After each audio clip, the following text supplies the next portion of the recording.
कहानी शुरू होती है एक गहरी तकलीफ और गलतफहमी से भरे पल से।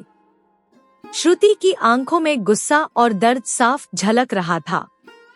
वह मन्नत की तरफ देखती है और कहती है, जिंदगी की सबसे बड़ी चोट तू है मन्नत, लेकिन मेरे बेटे की इस हालत की जिम्मेदार भी तू ही है। कमरे में सन्नाटा छा जाता है।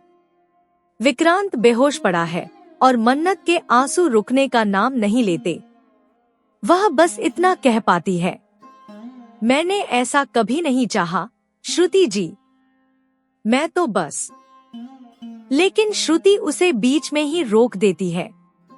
बस करो मन्नत, मैं अपने बेटे की जिंदगी में अब और कोई तूफान नहीं चाहती। मैंने फैसला कर लिया है, विक्रांत और मन्नत की शादी कभी नहीं होगी। यह सुनकर मन्नत का दिल टूट जाता है। जिस प्यार को उसने अपना सब कुछ माना था, वही अब उसकी सबसे बड़ी सजा बन गया था। पिछले कुछ दिनों से मन्नत और विक्रांत की जिंदगी में कई गलतफहमियां पैदा हो गई थी। हादसे, झूठ और साजिशों ने दोनों को दूर कर दिया था। लेकिन मन्नत के मन में अब भी एक उम्मीद बाकी थी कि विक्रांत ठीक होते ही सब कुछ पहले जैसा हो जाएगा। विक्रांत की हालत धीरे धीरे सुधर रही है, पर श्रुति का गुस्सा थम नहीं रहा। अब मैं अपने बेटे की जिंदगी में कोई और रिस्क नहीं लूंगी, वह कहती है।